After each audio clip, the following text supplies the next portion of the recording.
ദൈവനാമത്തിന് മഹത്വമുണ്ടാകട്ടെ. റോമർക്കെതിരെ ലേഖന പഠനത്തിൻ്റെ 119 അവതരണത്തിലാണ് നാം ഇപ്പോൾ എത്തി നിൽക്കുന്നത്. റോമർക്കെതിരെ ലേഖനം 6-ാം അധ്യായം ക്രിസ്തീയ വിശ്വാസ ജീവിതത്തിൽ നിർണായകമായ മറ്റൊരു അധ്യായമാണ് റോമലേഖനം 6-ാം അധ്യായം. ഓരോ ദൈവ പൈതലും അറിഞ്ഞിരിക്കേണ്ട സുപ്രധാനമായ വിഷയം, ആ വിഷയം പ്രതിപാദിക്കുന്നൊരു അധ്യായമാണ് റോമലേഖനം 6-ാം അധ്യായം. എൻ്റെ 1-2 വാക്യങ്ങളിൽ പൗലോസ് അപ്പോസ്തലൻ ആരംഭിച്ചത് തൻ്റെ വാക്കുകൾ കേൾക്കുന്ന യഹൂദജനത്തിൻ്റെ ഒരു പ്രതിഷേധ സ്വരത്തെ ഓർമ്മപ്പെടുത്തിക്കൊണ്ടാണ്. താൻ പറയുന്നത് തെറ്റിദ്ധരിച്ച യഹൂദ സമൂഹം, അവർ ചിന്തിച്ചത് പൗലോസിൻ്റെ വാക്കുകൾ, പൗലോസ് ഉദ്ദേശിച്ചത് കൂടുതൽ കൃപ കിട്ടേണ്ടതിന് കൂടുതൽ പാപം ചെയ്താൽ മതി. ഇതായിരുന്നു അവരുടെ തെറ്റിദ്ധാരണ. 1-2 വാക്കുകൾ ശ്രദ്ധിക്കുക. ആകയാൽ നാം എന്തു പറയേണ്ടു? കൃപ പെരുകേണ്ടതിന് പാപം ചെയ്തുകൊണ്ടിരിക്കുന്നു. കാരണം 5-ാം അധ്യായത്തിൻ്റെ അവസാനത്തെ വാക്യങ്ങൾ 20-21 വാക്യങ്ങൾ തെറ്റിദ്ധരിച്ചതാണ്.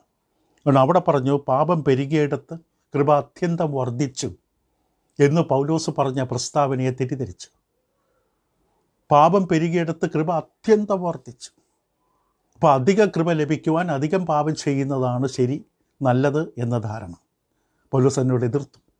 ഒരു നാളും അരുത്, അങ്ങനെ ചിന്തിക്കാൻ പോലും പാടില്ല. എന്തൊരു അസംബന്ധമാണ്!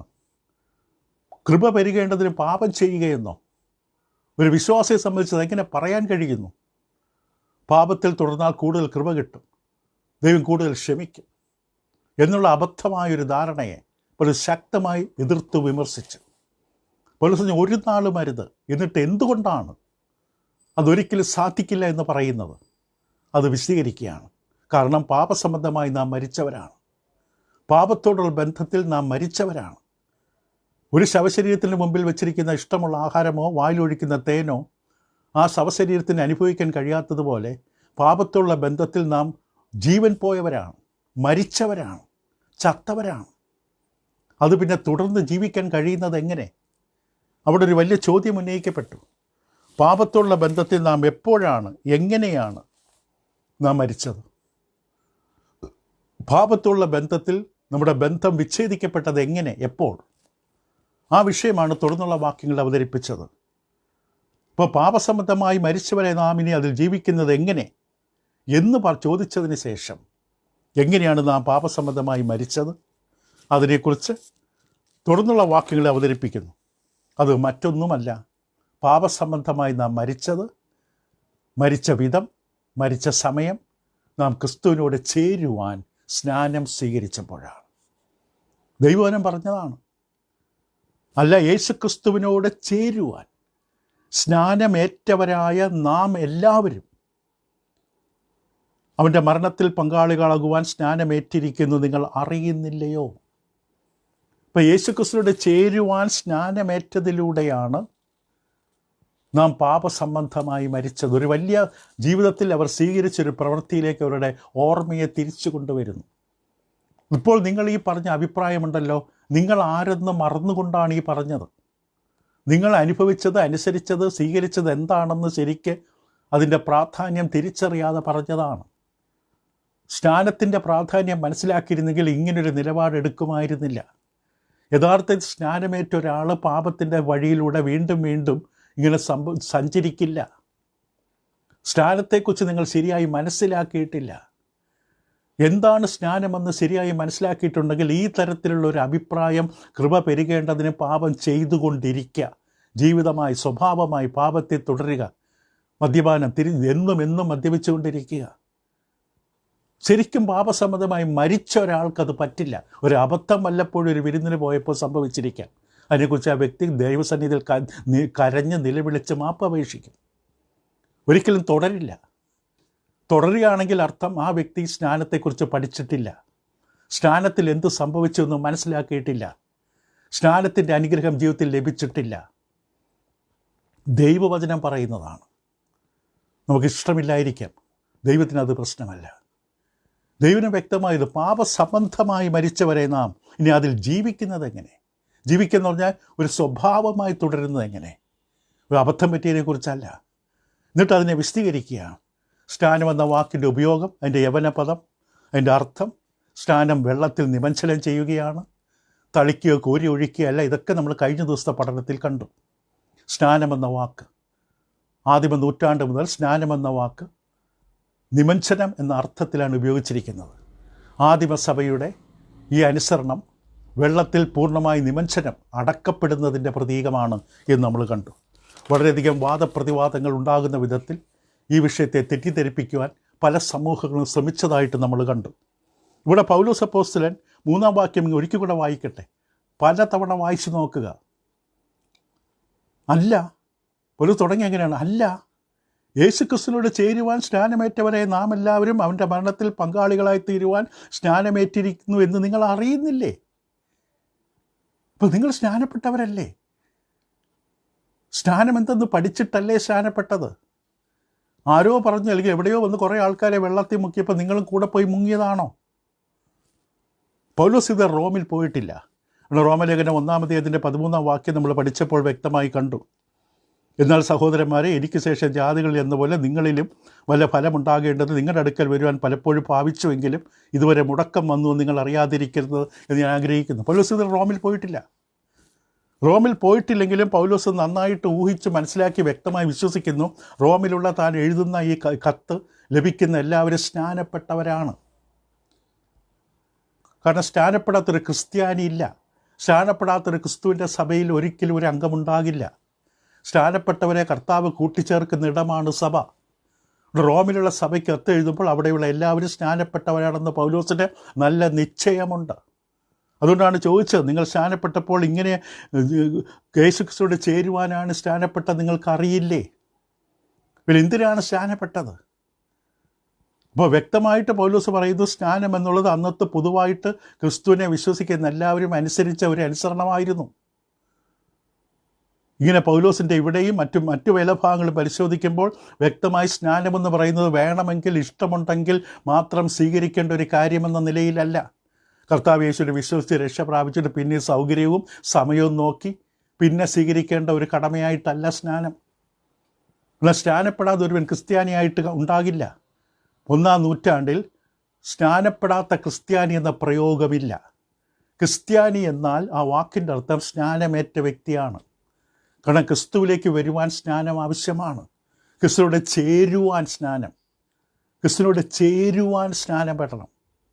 ക്രിസ്തുവിനോട് ചേരാത്ത വ്യക്തി ക്രിസ്തുവിൻ്റെ അനുയായി അല്ല, ക്രിസ്ത്യാനിയല്ല. ഇപ്പോൾ 1-ാം നൂറ്റാണ്ടിൽ സ്നാനമേൽക്കാത്ത ക്രിസ്ത്യാനി എന്ന പ്രയോഗം ഒരിക്കലുമില്ല. ഇപ്പോൾ പൗലോസ് നോക്ക തന്നെ ഉൾപ്പെടെയാണ് പറയുന്നത്. പൗലോസ് പറഞ്ഞു, അല്ല, യേശു ക്രിസ്തുവിനോട് ചേരുവാൻ ഏറ്റവരായ നാം എല്ലാവരും താനും സ്നാനമേറ്റ വ്യക്തിയാണ്. ഏകദേശം 30-ലധികം വർഷങ്ങൾക്ക് മുമ്പ് ഒരു സുവിശേഷകൻ തൻ്റെ അടുക്കൽ വന്ന്, ഇനി താമസിക്കുന്നതെന്ത്, എഴുന്നേറ്റവൻ്റെ നാമം വിളിച്ച് അപേക്ഷിച്ച് പ്രാർത്ഥിച്ച് സ്നാനമേറ്റ് പാപം കഴുകിക്കളയെന്ന് തന്നോട് പറഞ്ഞപ്പോൾ പ്രവൃത്തികൾ 22:16 അങ്ങനെ അനന്യാസ് തന്നോട് പറഞ്ഞു. താൻ അതനുസരിച്ച് പ്രവൃത്തികളുടെ പുസ്തകം 9-ാം അധ്യായത്തിൻ്റെ 18-ാം വാക്യത്തിൽ നമുക്ക് കാണാൻ സാധിക്കും, പൗലോസ് അതായത് ശൗല് സ്നാനമേറ്റു. 9:18 ഉടനെ അവൻ്റെ കണ്ണിൽ നിന്ന് ചെതുമ്പൽ പോലെ വീണു, കാഴ്ച ലഭിച്ചു, അവൻ എഴുന്നേറ്റ്. അനന്യാസ് പറഞ്ഞു, എഴുന്നേക്കാൻ പറഞ്ഞു. ഇവിടെ കുത്തിരുന്ന് പ്രാർത്ഥിച്ചിട്ട് കാര്യമില്ല, നീ ചെയ്യേണ്ട കടമ ചെയ്. അവൻ എഴുന്നേറ്റ് സ്നാനമേൽക്കുകയും ആഹാരം കൈക്കൊണ്ട് ബലം പ്രാപിക്കുകയും ചെയ്തു. പൗലോസ് സ്നാനമേറ്റ വ്യക്തിയാണ്, യഹൂദനാണ്, വലിയ പരിജ്ഞാനമുള്ളവനാണ്, ഗമാലിൻ്റെ കീഴിൽ പഠിച്ചവനാണ്, പരീശനാണ്, എല്ലാവിധത്തിലും വളരെയധികം യോഗ്യതകളുള്ള ഒരു മനുഷ്യനാണ്, യഹൂദ പ്രമാണിയാണ്. അവൻ സ്നാനം സ്വീകരിച്ചു. യഹൂദന് സ്നാനം ആവശ്യമാണ്. രക്ഷിക്കപ്പെടണമെങ്കിൽ ഏത് യഹൂദനും സ്നാനമേൽക്കണം. പൗലോസിന് അത് ഏറ്റവും വലിയ മാതൃകയാണ്. അപ്പം പൗലോസ് അനുഭവിച്ചതാണ്. അതുകൊണ്ടാണ് പൗലോസ് പറഞ്ഞത്, യേശുക്രിസ്തുവിനോട് ചേരുവാൻ സ്നാനമേറ്റവരായ നാം. യേശുവിനെക്കുറിച്ച് പ്രസംഗിക്കുന്നുണ്ട്, കവിത എഴുതുന്നുണ്ട്, പാട്ട് പാടുന്നുണ്ട്. ഇതുവരെ സ്നാനമേറ്റിട്ടില്ല. അതിൻ്റെ അർത്ഥം ആ വ്യക്തിയും യേശുവുമായിട്ട് ഒരു ബന്ധവുമില്ല. ക്രിസ്തു ആ വ്യക്തിയെ നോക്കി പറയും, ഞാൻ നിന്നെ അറിയുന്നില്ല മകനെ, ഞാൻ നിന്നെ അറിയുന്നില്ല മകളെ, നീ വലിയ പാട്ടൊക്കെ പാടുന്നു എന്നെ പ്രതി, പക്ഷെ ഞാനുമായിട്ട് യാതൊരു ബന്ധവുമില്ല. ഞാനുമായിട്ട് ബന്ധമില്ലാത്തതുകൊണ്ട് നിൻ്റെ പാട്ടിന് ജീവനില്ല, നിൻ്റെ ലേഖനത്തിൻ്റെ കഥയ്ക്ക് ജീവനില്ല. യേശുവിനോട് ചേരണം, യേശുവിൻ്റേതാകണം, യേശുവിനെ ശുശ്രൂഷിക്കുവാൻ. ഇപ്പോൾ പൗലോസ് വളരെ വ്യക്തമായി തന്നെ പറയുകയാണ്, നാം എല്ലാവരും, ഇപ്പം തന്നെയും തന്നോടൊപ്പം ഇതേപോലെ സ്നാനമേറ്റ എല്ലാവരുടെയും ചേർത്ത് വ്യക്തമായി പറഞ്ഞു, ക്രിസ്തുവിനോട് ചേരുവാൻ സ്നാനമേറ്റവരായി നാം എല്ലാവരും. ക്രിസ്തുവിനോട് ചേരുക, അതൊരു വ്യക്തിപരമായ ബന്ധത്തെ കാണിക്കുന്നു. യോഹന്നാൻ 15:5 കർത്താവ് യേശുവിനെ വിശദീകരിക്കുമ്പോൾ യോഹന്നാൻ്റെ സുവിശേഷം 15-ാം അധ്യായത്തിൻ്റെ 5-ാം വാക്യം അവിടെ ഇങ്ങനെ പറയുന്നു, ഞാൻ മുന്തിരിവള്ളിയും നിങ്ങൾ കൊമ്പുകളുമാകുന്നു. ഒരുത്തൻ എന്നിലും ഞാൻ അവനിലും വസിക്കുന്നുവെങ്കിൽ അവൻ വളരെ ഫലം കായ്ക്കും. എന്നെ പിരിഞ്ഞ് നിങ്ങൾക്കൊന്നും ചെയ്യാൻ കഴിയില്ല. കർത്താവ് യേശുവിനെ കൂടാതെ ഒന്നും ചെയ്യാൻ കഴിയില്ല. യേശുവിൻ്റെ നാമത്തിൽ പലരും പലതും ചെയ്യാൻ ശ്രമിക്കും, പക്ഷേ കർത്താവ് അംഗീകരിക്കില്ല. കർത്താവിൻ്റെ ശക്തി അവരുടെ കൂടെ ഉണ്ടാകില്ല. കർത്താവിൻ്റെ നാമം സ്വീകരിക്കാൻ അവർക്ക് യോഗ്യതയുമില്ല. ക്രിസ്തുവിനെ കൂടാതെ ഒന്നും ചെയ്യാൻ കഴിയില്ല. ക്രിസ്തു മുന്തിരിവള്ളി, നാം കൊമ്പുകളായി പറ്റിച്ചേർന്ന് നിൽക്കണം ഫലമുണ്ടാകണമെങ്കിൽ. അപ്പം ക്രിസ്തുവിനോട് ചേരുവാൻ ഗലാത്യ ലേഖനം 3-ാം അധ്യായത്തിൻ്റെ 27-ാം വാക്യത്തിലും പൗലോസ് അപ്പോസ്തലൻ ഇതിൽ വിശദീകരിക്കുമ്പോൾ ഗലാത്യർ 3:27 ഇങ്ങനെ പറയും, ക്രിസ്തുവിനോട് ചേരുവാൻ സ്നാനമേറ്റിരിക്കുന്ന നിങ്ങളെല്ലാവരും ക്രിസ്തുവിനെ ധരിച്ചിരിക്കുന്നു. അപ്പോൾ അബദ്ധം പറ്റി എഴുതിയതല്ല ഒരിടത്ത്, ഇത് സത്യമാണ്.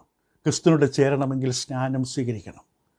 കൊച്ചു കുട്ടികളെയല്ല, മുതിർന്നവർ, വിശ്വാസം ഉള്ള, സുവിശേഷം കേട്ട് പാപങ്ങളെക്കുറിച്ച് മാനസാന്തരപ്പെടാൻ കഴിവുള്ള, ക്രിസ്തുവിനുള്ള വിശ്വാസം അധരം കൊണ്ട് ഏറ്റുപറയാൻ പ്രായപൂർത്തിയായ, സ്നാനപ്പെടാൻ പ്രായപൂർത്തിയായ വ്യക്തികളാണ് സ്നാനപ്പെടേണ്ടത്. സ്നാനപ്പെടുമ്പോൾ ക്രിസ്തുവിനോടാണ് ചേരുന്നത്. ഇത് വ്യക്തിപരമായ രക്ഷിക്കുന്നൊരു ബന്ധമാണ്. ഇപ്പോൾ റോമലേഖനം 6 തന്നെ 3 മുതൽ 8 വാക്യങ്ങളൊന്ന് ശ്രദ്ധിച്ച് വായിച്ച് നോക്കിയാൽ അവിടെ ഈ ബന്ധം കാണാം. ക്രിസ്തുവുമായുള്ള രക്ഷിക്കുന്ന വ്യക്തിപരമായൊരു ബന്ധം അത് ഊന്നൽ നൽകി പറയുന്നു. 3-ാം വാക്യത്തിൽ യേശു ക്രിസ്തുവിനോട് ചേരുവാൻ. ആരോട് ചേരുവാൻ? യേശു ക്രിസ്തുവിനോട് ചേരുവാൻ സ്നാനമേറ്റവരായ നാം എല്ലാവരും അവൻ്റെ മരണത്തിൽ പങ്കാളികളാകുവാൻ സ്നാനമേറ്റിരിക്കുന്നു. 4-ാമത്തെ വാക്യം, അങ്ങനെ നാം അവൻ്റെ മരണത്തിൽ പങ്കാളികളായി തീർന്ന സ്നാനത്താൽ അവനോട് കൂടെ കുഴിച്ചിടപ്പെട്ടു. വീണ്ടും ആ ബന്ധം ഉറപ്പിക്കുന്നു. യേശുവിനോട് കൂടെ കുഴിച്ചിടപ്പെടണം. 2000 വർഷങ്ങൾക്ക് മുമ്പ് കാൽവറി ക്രൂശ് യാഗമായി മാറിയ പാപികളായ നമ്മുടെ പാപങ്ങൾക്ക് വേണ്ടി മരിച്ച് അടക്കപ്പെട്ട് ഉയർത്തെഴുന്നേറ്റ ക്രിസ്തു, ആ സുവിശേഷത്തോട് നാം പങ്കാളികളാകുന്ന ശുശ്രൂഷയാണ് സ്നാനം. 5-ാമത്തെ വാക്യം, അവൻ്റെ മരണത്തിൻ്റെ സാദൃശ്യത്തോട് നാം ഏകീഭവിച്ചവരായെങ്കിൽ പുനരുത്ഥാനത്തിൻ്റെ സാദൃശ്യത്തോട് ഏകീഭവിക്കും. 6-ാം വാക്യം, ഇനി നാം പാപത്തിന് അടിമപ്പെടാതെ വണ്ണം പാപശരീരത്തിൽ നീക്കം വരേണ്ടതിന് നമ്മുടെ പഴയ മനുഷ്യൻ അവനോട് കൂടെ ക്രൂശിക്കപ്പെട്ടു. 8-ാം വാക്യം, നാം ക്രിസ്തുവിനോട് കൂടെ മരിച്ചുവെങ്കിൽ അവനോട് കൂടെ ജീവിക്കും. ക്രിസ്തുവിനോട് കൂടെ. ക്രിസ്തു ദൂരെ ഒരിടത്ത് നോക്കിക്കൊണ്ട് നിൽക്കുകയല്ല. യോഹന്നാൻ സ്നാനപ്പെടുത്തുമ്പോൾ ക്രിസ്തു ഐനോനിൽ വെച്ച് യോഹന്നാൻ സ്നാനപ്പെടുത്തുമ്പോൾ യേശുവിടെ മാറി നിൽപ്പുണ്ട്. അതുപോലെയല്ല. പുതിയ പ്രകാരമുള്ള സ്നാനം ക്രിസ്തുവിനോട് ചേരുകയാണ്. ക്രിസ്തുവിൻ്റെ മരണം അടക്കം ഉയർപ്പിനോട് ചേരുകയാണ്. ഇപ്പോൾ നാം ജീവിക്കുന്ന ഈ ലോകത്തിൽ നമ്മുടെ ചുറ്റും അന്തരീക്ഷത്തിൽ വായുവുണ്ട്. വായു അന്തരീക്ഷത്തിലുമുണ്ട്, വായു നമ്മളിലുമുണ്ട്. അതുകൊണ്ടാണ് ഭൗതിക ജീവിതം നമുക്ക് ജീവിക്കാൻ കഴിയുന്നത്. ഏകദേശം അതേപോലെ നാം ക്രിസ്തുവിലും ക്രിസ്തു നമ്മിലും ഉണ്ടെങ്കിൽ മാത്രമേ ദൈവത്തിൻ്റെ മുമ്പിൽ നമുക്ക് ജീവിക്കാൻ പറ്റൂ. ദൈവിക ജീവൻ നമുക്ക് അനുഭവിക്കണമെങ്കിൽ നാം ക്രിസ്തുവിലും ക്രിസ്തു നമ്മിലും ഉണ്ടാകണം. കൊലോസ്യർക്കെതിരെ ലേഖനത്തിൻ്റെ 1-ാം അധ്യായം 27-ാം വാക്യത്തിൽ ഇങ്ങനൊരു വാക്യം വായിക്കാം, അവരോട് ജാതികളുടെയിൽ ഈ മർമ്മത്തിൻ്റെ മഹിമാധനം എന്തെന്നറിയിപ്പാൻ ദൈവത്തിന് ഇഷ്ടമായി. ആ മർമ്മം മഹത്വത്തിൻ്റെ പ്രത്യാശയായ ക്രിസ്തു നിങ്ങളിലിരിക്കുന്നു എന്നുള്ളത് തന്നെ. ഒരു കണ്ണാടിക്കൂട്ടിലല്ല, ഒരു ഫ്രെയിമിനകത്തല്ല, ഒരു കെട്ടിടത്തിൻ്റെ മുകളിലല്ല. ക്രിസ്തു നിങ്ങളിൽ ഇരിക്കുന്നു. ക്രിസ്തു എന്നിൽ ഇരിക്കുന്നു. വിശ്വാസത്താൽ ക്രിസ്തു എന്നിൽ വസിക്കുന്നു. ഇതാണ് നമ്മുടെ പ്രത്യാശ, മഹത്വത്തിൻ്റെ പ്രത്യാശ. ദൈവം നമ്മെ നടത്തുന്ന മഹത്വത്തിലേക്കാണ്. ക്രിസ്തു നമ്മുടെ ഉള്ളിലുണ്ട്. ഒരു ബന്ധം ആരംഭിച്ചു. എവിടെ വെച്ച്? സ്നാനത്തിലൂടെ. അപ്പോൾ സ്നാനത്തിലൂടെ ആരംഭിച്ചൊരു ബന്ധം. ഇതാണ് 3-ാം വാക്യത്തിൽ പൗലോസ് കൃത്യമായി പറയുന്നത് തൻ്റെ ഈ വചനം കേൾക്കുന്നവരോട്. ഇതവർക്കറിയാം. സ്നാനപ്പെട്ടവർക്കറിയാം യേശുവിനോട് ചേരുവാനാണ് സ്നാനപ്പെട്ടത്. അതവർക്കറിയാവുന്ന കാര്യമാണ്. പക്ഷെ അവർക്കറിയാൻ പറ്റാതെ പോയ, ശ്രദ്ധിക്കാൻ പറ്റാതെ പോയൊരു കാര്യത്തെ ഓർമ്മപ്പെടുത്തുകയാണ്. അല്ലെങ്കിൽ അവരങ്ങനെ പറയില്ല, കൃപ പെരുകാൻ പാപം ചെയ്യണമെന്ന്. പാപം ചെയ്തുകൊണ്ടിരിക്കുക. കാരണം കർത്താവ് യേശുവിലുള്ള ഒരാൾക്ക് ഒരിക്കലും ഇത് പറ്റില്ല. എല്ലാ ദിവസവും രാത്രി കിടക്കുമ്പോൾ കുറച്ച് മദ്യപിക്കുക. ക്രിസ്തുവിലാണെന്നാണ് പറയുന്നത്, സഭയിലാണെന്നാണ് പറയുന്നത്.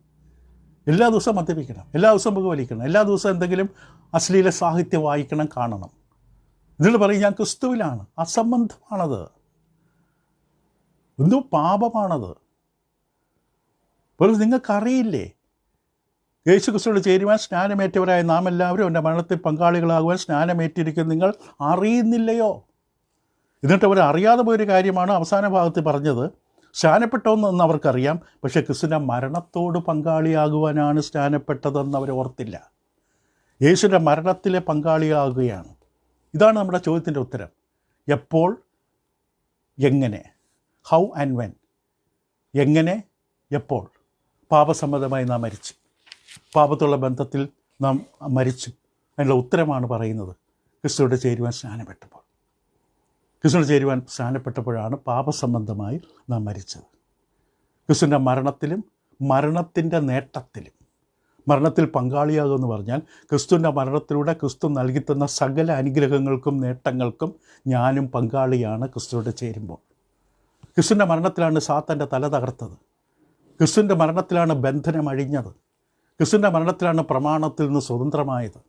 ക്രിസ്തുവിൻ്റെ മരണത്തിൽ മറ്റെന്തെല്ലാം അനുഗ്രഹങ്ങൾ. തിരശ്ശീല കീറിമുറിഞ്ഞു, ദൈവത്തിൻ്റെ കൃപാസനത്തിൻ്റെ അടുക്കലേക്ക് വഴി തുറന്നു. എല്ലാത്തിലും സാത്താൻ്റെ ബന്ധനം നമ്മളിൽ നിന്ന് വിട്ടുപോയി. ക്രിസ്തുവിൻ്റെ മരണത്തിൻ്റെ അനുഗ്രഹങ്ങൾ വളരെ വലുതാണ്.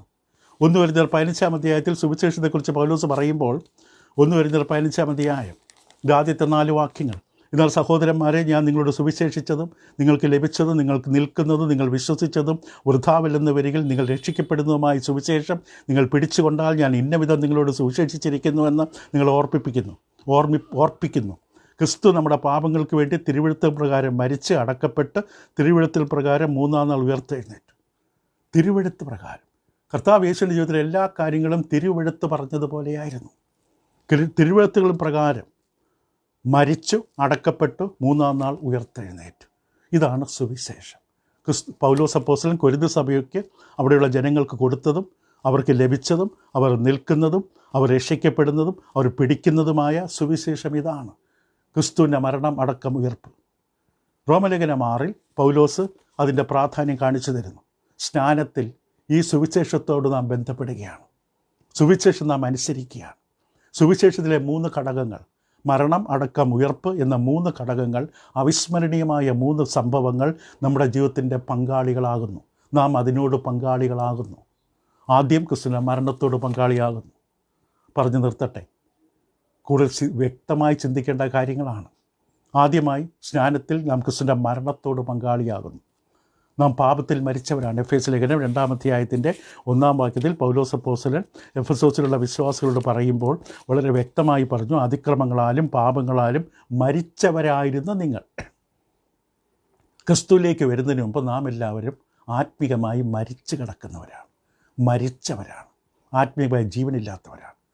മരിച്ചു കിടക്കുന്ന ഒരാളുടെ അടുക്കൽ നമ്മൾ എത്ര വിലയുള്ള എത്ര ഗുണമുള്ള ആഹാരം കൊണ്ട് വെച്ചാൽ ആ വ്യക്തിക്ക് രുചിക്കാൻ കഴിയില്ല. ആത്മീയമായി മരിച്ചു കിടക്കുന്ന ആളാണ്. അപ്പോൾ അതിക്രമങ്ങളാലും പാപങ്ങളാലും ആത്മീകമായി മരിച്ച വ്യക്തി, ആ വ്യക്തിയുടെ പാട്ട്, പ്രാർത്ഥന ഒന്നും പ്രയോജനമില്ല. വെറുതെ കുറേ ശബ്ദം മാത്രം. കാരണം ആത്മാവിൽ മരിച്ചുപോയി, ദൈവത്തോട് ബന്ധമില്ല. അതായിരുന്നു നമ്മുടെ അവസ്ഥ. പക്ഷേ സ്നാനത്തിൽ നിന്ന് സംഭവിക്കുന്നത്, അപ്പോൾ ശ്രദ്ധിക്കുക, ഒരു ചെറിയ വ്യത്യാസം ഇവിടെ കാണാം. അതിക്രമങ്ങളാലും പാപങ്ങളാലും മരിച്ചവരായിരുന്ന നിങ്ങൾ, അവിടെ വ്യക്തികളാണ് മരിച്ചത്. ഈ പാപവും അതിക്രമ നിമിത്തം ഞാൻ മരിച്ചു ആത്മീകമായി. പക്ഷേ സ്നാനത്തിൽ എന്ത് ചെയ്യുന്നു? ഞാൻ പാപസംബന്ധമായി മരിച്ചു. പാപത്തുള്ള ബന്ധത്തിൽ ഞാൻ മരിച്ചു. പാപത്തോട് വിട പറഞ്ഞു ഞാൻ. രണ്ട് നമ്മളെ വ്യത്യാസം കാണുക.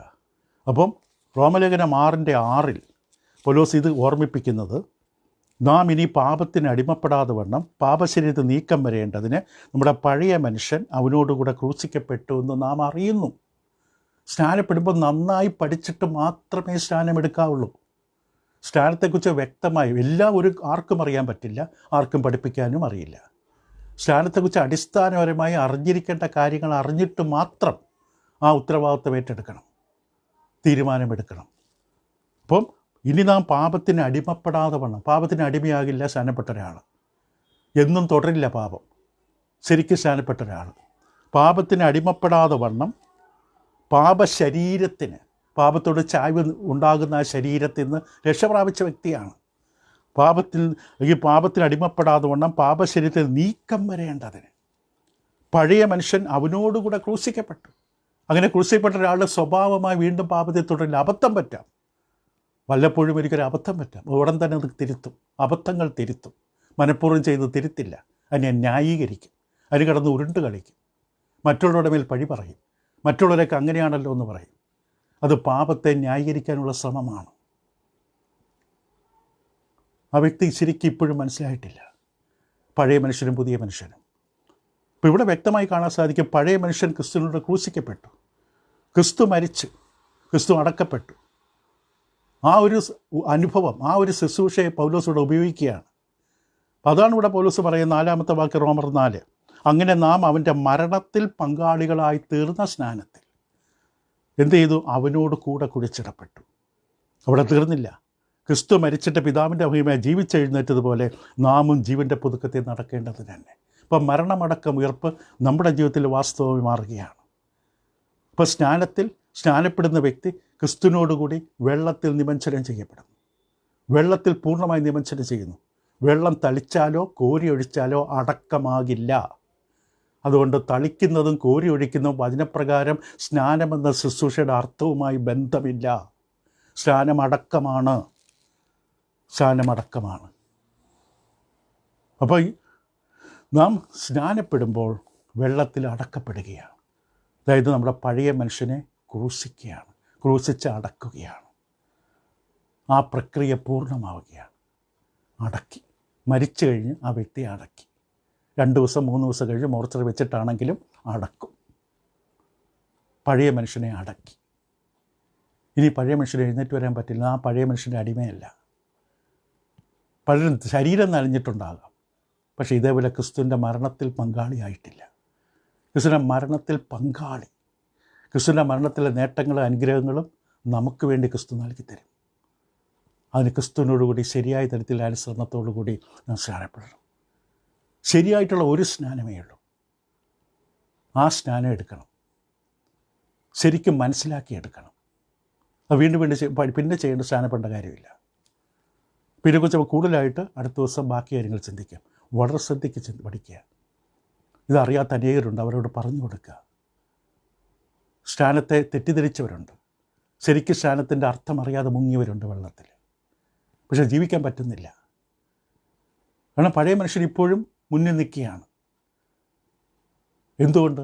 ശരിക്കും മരിച്ചിട്ടില്ല, വീണ്ടും വീണ്ടും ജീവിപ്പിച്ചുകൊണ്ടിരിക്കുകയാണ്. അതുകൊണ്ടാണ് അങ്ങനെ. അതുകൊണ്ട് സ്നാനത്തെക്കുറിച്ച് വചനം എന്ത് പറയും? ഇത് ദൈവകൽപ്പനയാണ്, സ്വർഗത്തിൻ്റെ ആലോചനയാണ്, ക്രിസ്തുവിൻ്റെ കൽപ്പനയാണ്, ദൈവപദ്ധതിയാണ്. അപ്പം പാപത്തോട് നാം മരിച്ചത് എപ്പോൾ, എങ്ങനെ എന്ന ചോദ്യം. പാപസംബന്ധമായി മരിച്ച്. അങ്ങനെ ഒരാൾക്ക് പാപത്തെ തുടരാൻ പറ്റില്ല. പാപസംബന്ധം എങ്ങനെ മരിച്ചത്? ക്രിസ്തുവിനോട് ചേർന്നപ്പോൾ, ക്രിസ്തുവിൻ്റെ മരണം അടക്കം ഉയർപ്പിനോട് അനുരൂപപ്പെട്ടപ്പോൾ.